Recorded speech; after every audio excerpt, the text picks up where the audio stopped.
Eu sou Rafael Maia e esse é o Stricto Sensu Podcast de número que eu já nem sei mais a conta, porque nós estamos numa periodicidade aqui de dar inveja na TV Promove, no canal universitário. É com muita alegria que eu estou aqui nesse episódio, mais uma vez com meu grande amigo Silvio Teixeira. E aí, Silvinho? Fala comigo, grande Rafael, o ruim de conta. Na verdade, a gente tem que começar a definir como é que a gente vai contar nossos episódios, né? A gente vai contabilizar a primeira temporada e continuar a contagem, ou a gente vai fazer contagem por temporada? É uma coisa que a gente tem que pensar também, né? Então, ninguém sabe em que episódio estamos. Mas, Camila, você sabe? Não, porque também tem a questão da mídia, né? A gente era só podcast, a gente é videocast, então, quer dizer... Multiplataforma. Entendi, multiplataforma. É quase um esquema de pirâmide por aqui, né? É isso. E se você está acompanhando a gente pela TV Promove, no canal universitário da NET, saiba que nós estamos também no YouTube. E você pode compartilhar com seus amigos, com sua família, levar conhecimento, levar informação, levar dúvidas, levar questionamentos. É sempre muito importante. Eu tenho dito aqui, pessoal, que o grande problema que a gente enfrenta no nosso país é a questão racial. A gente não vai conseguir ter um país justo, um país decente, uma democracia verdadeira, enquanto a gente não resolver a nossa desigualdade racial, a falta de democracia racial, o racismo estrutural que comanda todas as relações sociais no nosso país. E para tratar um pouco desse tema, nós temos um convidado hoje especial, que é amigo dos meus amigos, então é meu amigo também. Seja muito bem-vindo, Tata Camucendê. É uma alegria ter você conosco aqui. E a gente sempre começa pedindo que o convidado se apresente, fale para os nossos ouvintes quem é, de onde vem, qual que é a formação, se quiser, o que gosta de fazer, para que quem esteja nos assistindo, nos ouvindo, saiba quem é que está falando com a gente. Estou preocupadíssimo porque eles não sabem nem o número do podcast, então eu percebo que eu estou numa enrascada. Meu nome é Márcio, eu sou um moleque aqui de Belo Horizonte, um sobrevivente dessa cultura que tenta nos matar todos os dias aí. E me iniciei no candomblé, na casa de candomblé mais antiga do estado. Sou de lá desde criança. E a minha vida acadêmica, ela é muito curta em função da minha vida religiosa ter sido um pouco mais densa. Mas sou gestor público e sou doutor honoris causa no quesito religiosidade e acho que posso falar um pouquinho desse tema com propriedade. Maravilha, Tata. O nosso tema hoje é letramento racial. A gente andou tendo uns episódios para trás aí que nem foram ao ar, porque a gente discordou um pouco da linha editorial da nossa convidada. E aí a Camila levantou essa hipótese, olha, a gente precisa falar sobre letramento racial, para as pessoas entenderem do que se trata, para que a gente possa, de fato, trazer uma questão tão relevante de forma escancarada, né? A gente, muitas vezes, e aí principalmente eu, que não sou um homem preto, né? Pelo menos socialmente não sou, embora tenha pai preto, eu sou socialmente branco desde sempre, né? Eu não tive nenhum impacto da questão racial na minha formação, na sociedade em que no meio em que eu vivi. A gente precisa escancarar isso mais. E para isso a gente precisa de pessoas que tenham um lugar de fala mesmo, né? Que se enxerguem, que se situam nessa situação. Então eu queria pedir para você começar para a gente falando o que é o letramento racial, ou como a gente pode conceituar, em quais esferas a gente pode tratar desse assunto. Ou em todas. Vamos pegar alguns exemplos, assim, porque eu sou candomblecista e aí geralmente as pessoas falam assim, mas você está falando do candomblé e tal. Então vamos pegar sob o ponto de vista religioso de uma maioria que quem está nos escutando vai compreender. Então vamos falar da Bíblia. Olha aí que coisa importante. Que é a maior ação de racismo do mundo é sobre essa escritura, sobre a Bíblia. Se eu te pedir a vocês três aqui, fale em nome de 3 divindades que te remetem à África, o que vocês falariam? Eu faria Obalauê. Posso falar até errado, mas é Obaluayê, Exu, Exu, Ogum, tá Xangô. Tá vendo? como o racismo é complexo, como o racismo é perverso, eu falaria Moisés.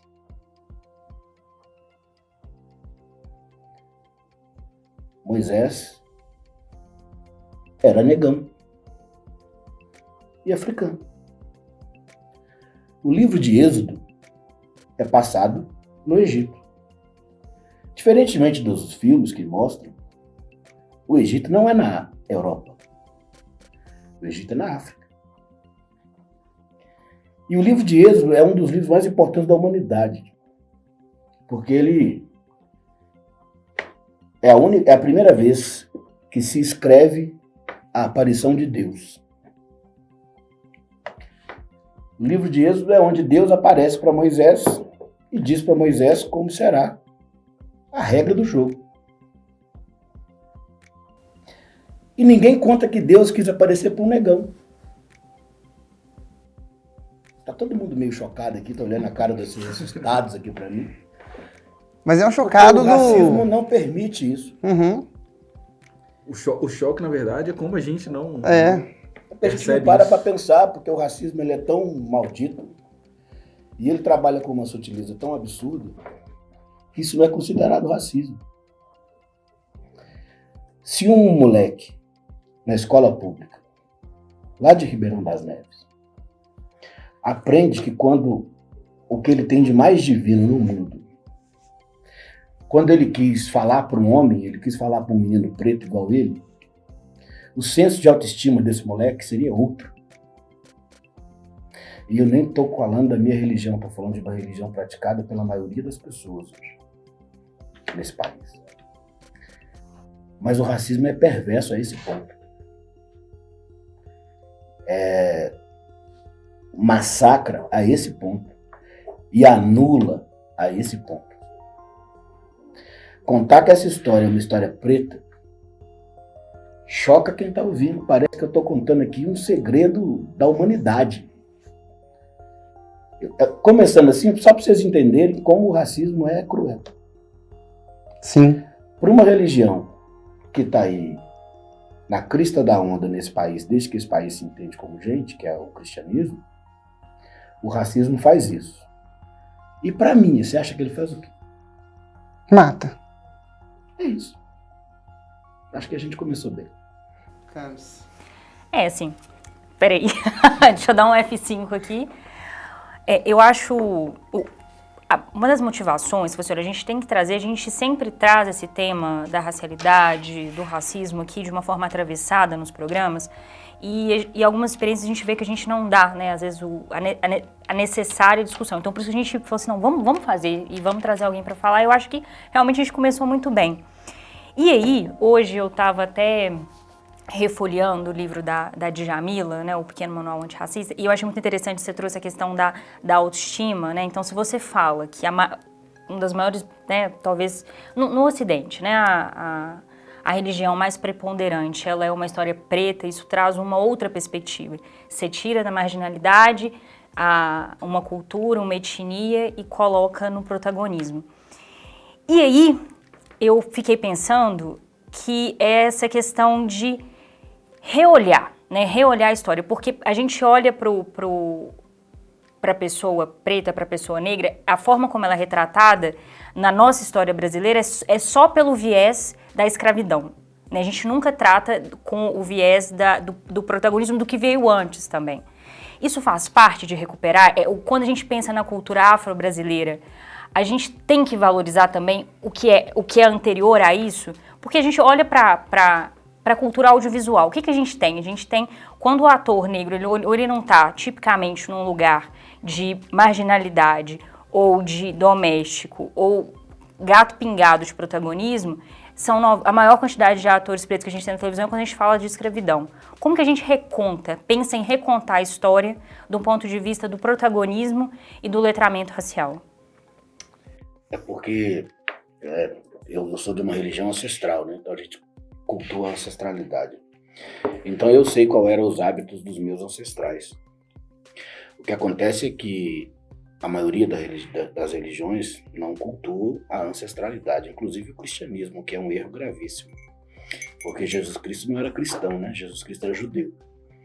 Então, quando a gente começa a colocar que é importante entender os ancestrais, tudo fica muito mais fácil. Sabe por que vocês olham pra gente desse jeito? O seu ancestral, Papa Nicolau V, por volta de 1547 ou no século XV, finalzinho do século XV, escreveu uma epístola papal. Uma epístola papal hoje ela tem um peso, mas no século XV ela era uma mensagem de Deus, assim, era um negócio divino. Sabe o que essa epístola papal do Papa Nicolau V dizia? Alguém sabe? Que o negro não tinha alma e podia ser escravizado. Sobretudo, que o negro não tinha alma e que ele poderia ser escravizado e que quem o fizesse teria a indulgência eterna.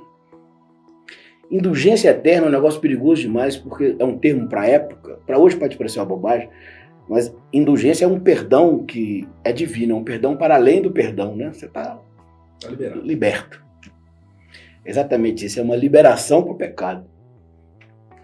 Então eu podia pegar um negão, dar nele porrada, fazer ele trabalhar para mim, eu podia comer uma mulher preta à força, e tudo isso era livramento para ela, porque ela não tinha alma.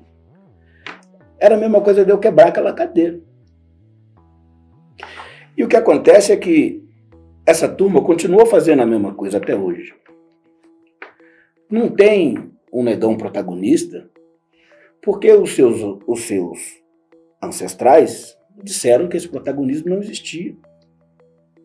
É porque se eu tivesse contado a história, o problema é que é o recontar. A gente só precisa contar a história. Se eu contar a história de quando Deus aparece, se eu conto isso lá atrás, que quando Deus aparece para um negão, quando Deus aparece para um negão, o que o Papa Nicolau escreve era uma piada. Como não tem alma, rapaz, o dia que Deus desceu aqui nessa porra, quis falar com o negão, você tá falando que ele não tem alma? O próprio Cristo não era branco. Como que ia ser branco? O Cristo, se fosse fazer um exame de DNA, ele era a cara do Saddam Hussein. De onde ele nasceu. Então a gente tem que ter... É porque a gente quer recontar demais, e a gente precisa contar. Precisa apenas contar como é a história de fato. Ficar dando versões para a história é que abre esses precedentes. Quem é do meio jurídico sabe bem, né? Tem várias versões, mas qual é o fato? O que aconteceu? É isso que a gente precisa pontuar.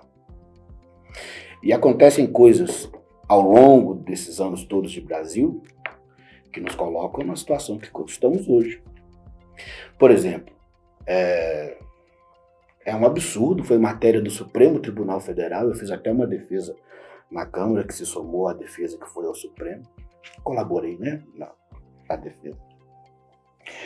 Porque o abate animal foi tema do Supremo Tribunal Federal há 2 anos atrás, mais ou menos, antes da pandemia um pouquinho.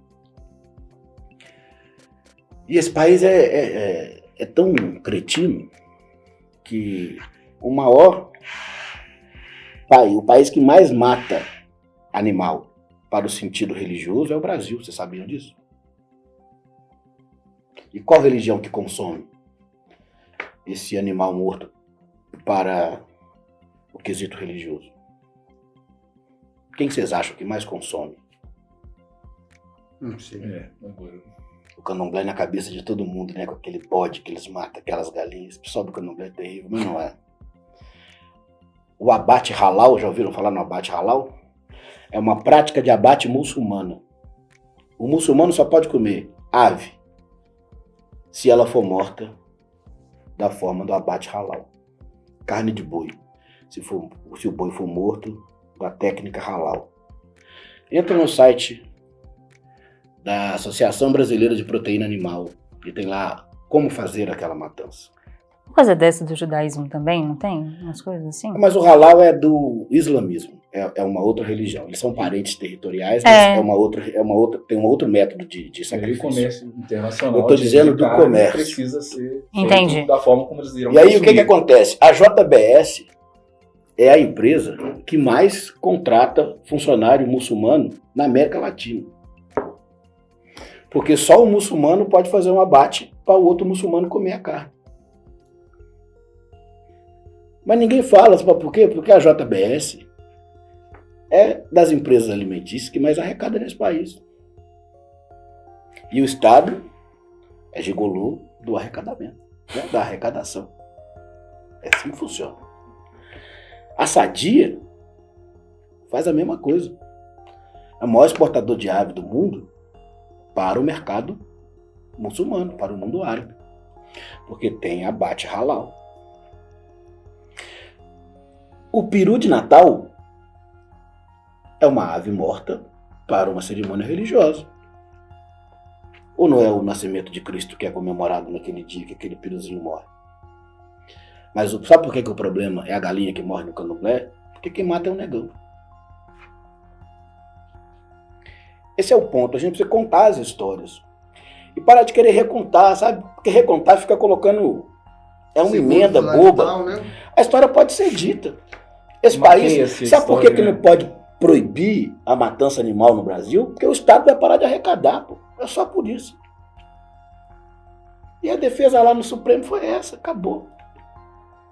Bonito. Perfeito. Diferente do Rafael, eu sou negão mesmo. De pai negão e mãe negão. Né? Que bom. e me identifico como tal. E a fala do Rafa no início me fez pensar que como é fluido essa percepção de raça e de cor no Brasil. Né? O preto, quem é preto em São Paulo, talvez não seja considerado preto na Bahia. Quem é branco no Rio de Janeiro, talvez não seja considerado branco em Santa Catarina. E aí, quando você falava, eu acho que uma coisa que perpassa toda essa nossa discussão aqui, para entender o problema do letramento racial, é a gente problematizar e discutir os privilégios brancos. E não necessariamente o privilégio da pessoa branca, mas o privilégio de quem usufrui de uma certa prerrogativa que não está diretamente, até por essa observação que eu fiz antes, não está ligada diretamente à cor da pele, porque existem pessoas que vão gozar do privilégio branco nem não sendo tão brancos assim. E outros que, embora sejam até mais claros, tenham uma pele um pouco mais clara, talvez não usufruam desse privilégio. A ideia do privilégio branco como foco da nossa discussão, na minha perspectiva, é que permite que a gente consiga entender como existe uma estrutura preparada para favorecer determinadas categorias de pessoas. E para que isso funcione, para que haja esse privilégio, alguns, é preciso que a gente coloque essa conta nas costas de outras pessoas. E somos nós que temos suportado isso já há algum tempo.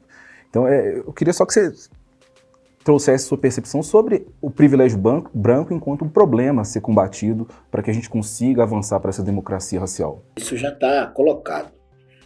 Mas é porque no Brasil pode-se falar de qualquer coisa, menos que branco tem privilégio. A primeira coisa que você vai ouvir é: mas eu não sou racista. Isso é um problema ser racista. Claro que a pessoa é racista, ela é de um sistema racista. E por isso que eu falei que é importante entender a linha ancestral, né? Porque se o cara for puxar 2 gerações para trás, o avô dele certamente estava fazendo barbárie por aí, que se a gente for narrar hoje, tem vergonha. E ninguém quer assinar esse cheque. Então, é claro que se tem racismo, se tem desigualdade, é porque alguém está levando vantagem. E aí é aquela questão da equidade, né? Que eles adoram falar uma outra palavra. Equidade eles não conseguem verbalizar porque dói, né? Porque aí eles vão ter que perder para alguém ganhar. Mas isso já foi definido em lei, né? Nós temos o Estatuto de Promoção de Igualdade Racial. As pessoas não leem o Estatuto de Promoção de Igualdade Racial. O Estatuto de Promoção de Igualdade Racial, ele fala quem são, e é muito sério isso, porque quando um Estado democrático de direito escreve uma lei e fala que o país tem uma lei que ele precisa promover a igualdade racial, é o Estado brasileiro reconhecendo que é desigual. Né? Estado de... Olha, eu reconheço que há uma desigualdade e eu preciso promover a igualdade. Se eu preciso promover a igualdade, é porque eu promovi a desigualdade. Na verdade, a secretaria chamaria Estatuto de Reparação. E numa reunião, para que isso acontecesse, a nossa companheira, que eu não vou dizer o nome porque ela já é falecida em respeito à memória dela, entrou numa reunião e saiu, porque para que acontecesse o ministério, que era uma secretaria com status de ministério, eles não admitiram que colocasse Secretaria da Reparação, porque esse era o nome. Porque aí ficaria mais claro. Quando eu falo que você precisa reparar, eu já te falo que você me fez um dano. Se eu falo que você precisa promover a igualdade, eu só te falo que você é bonzinho, que você vai promover uma coisa que está desigual. Mas o nome, originariamente, seria Secretaria de Reparação. E isso acho que dificultou um pouco e calou um pouco isso. Mas o estatuto está lá que quem precisa dessa reparação são negros, indígenas, ciganos, judeus, árabes. Está escrito. Está escrito porque o privilégio é branco. Que ao longo da história sacaneou todo esse povo. Então, nesse país, é esse povo que está citado lá no estatuto. Porque você fala, você gosta de promoção de igualdade, é para negro. Não, não é para negro. Pô. Um judeu sofreu tanto quanto um negro. Mas as pessoas não colocam isso como precisa de uma reparação. Porque a reparação para o judeu é mais fácil fazer, ele é branco e rico. Mas também precisa, porque também foi vilipendiado. Um cigano também foi vilipendiado na sua cultura. Um indígena nem se fala. E está tudo lá na lei. Então já se sabe que o privilégio é branco. Já sentamos lá no Congresso e já escrevemos uma lei para dizer, tem um privilégio branco e tem esse pessoal aqui que se lascou.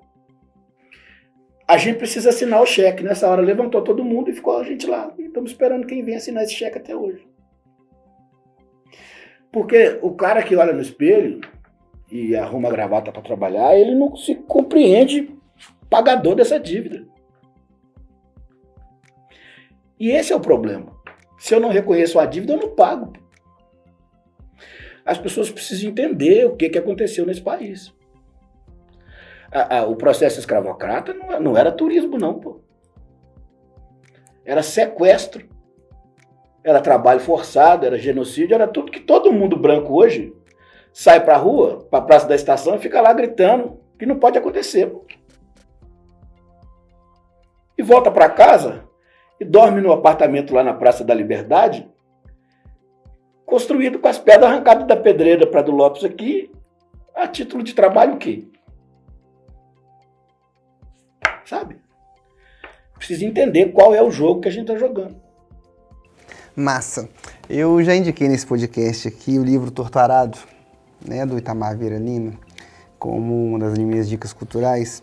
E aquele livro mexeu muito comigo porque ele falava de uma escravidão velada, né, de pessoas pobres, pretas, que viviam entre todas as aspas, pelo amor de Deus, de favor, em grandes fazendas, e viviam pelo trabalho ali. E mexeu muito porque era a minha família que eu estava vendo ali, sabe? Mas não na condição de quem está trabalhando, mas do dono da fazenda. Eu me lembro na minha infância, na fazenda do meu avô, na rocinha do meu avô, tinha uma família que vivia ali numa casa de reboco, que não ganhava salário, mas que tinha o direito de produzir e de vender na feira, mas que o meu avô ficava com a melhor parte da produção, né? Então eu me vi muito assim, falei, cara, isso é escravidão, porra. E eu vivi isso até o quê? Até 15 anos de idade, né? Enquanto minha avó e meu avô ainda era vivo, tinha esse pessoal, todo mundo chamava de padrinho, porque era um jeito de dever um respeito e tal. E aí esse livro mexeu muito comigo, assim. Eu chamei, mãe, lê isso aqui, pelo amor de Deus. Porque o que a gente viu, eu sei mais do que eu, né? Falei com ela porque na época que ela era criança tinha muito mais, meu avô tinha mais dinheiro na época, e eu, tipo assim, os meus ancestrais escravizaram muitos, né? Certamente. E eu comecei a ter essa consciência, e aí eu queria tocar nesse ponto. E para quem já teve a consciência, eu lembro que quando eu fui pedir dica pro Imani, ele falou comigo assim, você quer alguém que fala rasgado, chama o Tata. Chama o Camuncendê, porque ele fala rasgado mesmo. E você falou outro dia, e o Krenak falou isso outro dia também, falou, cara, nós estamos em guerra. E o Krenak falou, o povo indígena está em guerra desde 1500 nesse país. E aí, o meu povo, né, é o causador da guerra. E aí eu quero me colocar como aliado dessa guerra, do seu povo? Qual que é o meu papel? Como devo proceder? Porque isso é muito delicado também, sabe? Porque são questões que eu não posso falar. E aí eu tenho convivido muito, né, com a turma lá do Angola de Ouro, do Samba de Ouro, que é um coletivo preto, que tem a questão racial como ponto fundamental, à frente, por meio da capoeira, por meio do samba, etc. E eu tenho ouvido, escutado e observado. Mas, de fato, qual que é o papel de um não preto, de um não negro nessa guerra? Esse acordo já está estabelecido, chama Estatuto de Promoção de Igualdade Racial. Você vai me pedir uma dica, a dica é que as pessoas leiam isso. Porque lá está dizendo que o Estado e quem se privilegiou dessa desigualdade precisa promover a igualdade. E promover a igualdade é muito difícil. Porque promover a igualdade é abrir mão de privilégio. É cortar na própria carne. O cara que quer promover a igualdade, eu vou dar um exemplo bem rasgado, como o Emmanuel falou aí. Qual que é a política de igualdade do branco? A esmola. É promover que o outro melhore um pouquinho. Pode ver. Se eu vou a um restaurante e tem alguém pedindo na porta, eu até me constranjo. Dou uma graninha. Mas quando que você viu alguém falar, então vamos jantar, por favor? Isso é promover a igualdade. Porque o cardápio, eu vou pegar o meu aqui, pode escolher, fica à vontade, você é meu convidado para jantar hoje. Eu promovi a igualdade. Eu peguei o meu privilégio de poder almoçar num restaurante, convidei uma pessoa que não tem esse privilégio a almoçar comigo. Ele foi igual a mim na hora do almoço. Ele comeu a mesma coisa que eu. Ele sentou no mesmo lugar que eu. Ele botou o guardanapo de linho no colo do mesmo jeito que eu. Mas isso dói demais para um branquelo ouvir. Porque ele vai fazer na cena, ele vai falar, vamos entrar com esse negão aqui, você é louco? As pessoas vão pensar o quê? Vão pensar que eu não faço mais parte do mundo privilegiado. Ninguém quer abrir mão do privilégio, xará. É legal ir lá no terreiro, beijar a mão da mãe de santo, e hoje tem selfie, né? Faz stories que você tá beijando a mão dela. Mas ninguém vai lá varrer o chão, entender como é que é aquele processo. Eu tô falando isso com muita tranquilidade. Onde é o lugar de pedir esmola? Fora da igreja. Porque eu dar uma esmola mostra para aquela comunidade o quanto eu sou bonzinho. Mas o conta não abre mão do meu privilégio. Eu dou esmola, porque ele tá precisando, eu dei a esmola e fui embora. Você já viu alguém pedindo esmola numa porta de um terreiro de candomblé? Que a gente não vai deixar. Porque a gente vai botar ele para dentro. E vai melhorar ele, para ele ficar igual a gente, no máximo que a gente conseguir. Então ele vai almoçar com a gente, ele vai tomar banho com a gente, ele vai viver lá, se for o caso, se não tiver casa vai ficar. E a gente vai melhorar a vida dele no que a gente conseguir. Isso é promover a igualdade. Por isso que num terreiro de candomblé não tem ninguém pedindo esmola. É que a gente não tem dinheiro para dar, não. É que a gente prefere compartilhar o que a gente tem do que continuar deixando ele desigual. Então, ler o estatuto e colocar ele em prática. Quando a gente fala em garantia de direitos, a gente vê as pessoas na televisão hoje falando em garantia de direitos. Se garantir o direito da pessoa almoçar é muito sério. E é moleza gritar isso quando você almoça, janta. Quando o seu maior problema é encontrar uma vaga de estacionamento. Quando as dificuldades são colocadas por você mesmo. O conceito banto de riqueza é que quem é rico não é quem mais tem, é quem menos precisa. Então, quando você levanta e você vê de que você precisa, assim, você precisa de que hoje, Rafael? O que você precisa? Nada. Nada. E aí, por que você não pode deixar mais pessoas com esse sentimento de riqueza? Porque o processo branco é tão violento que ele coloca expressões como vencer na vida. Assim. Você precisa vencer. Bom, se eu preciso vencer, alguém precisa perder. Começa por aí. Então é isso, pessoal. Como vocês estão observando, a conversa está profunda, a conversa está sincera, está verdadeira, nem um pouco áspera, e por isso nós vamos ter uma segunda parte desse episódio com Tata Camunsendê. Não perca, compartilhe com seus amigos. Até lá, um abraço. Tchau, tchau.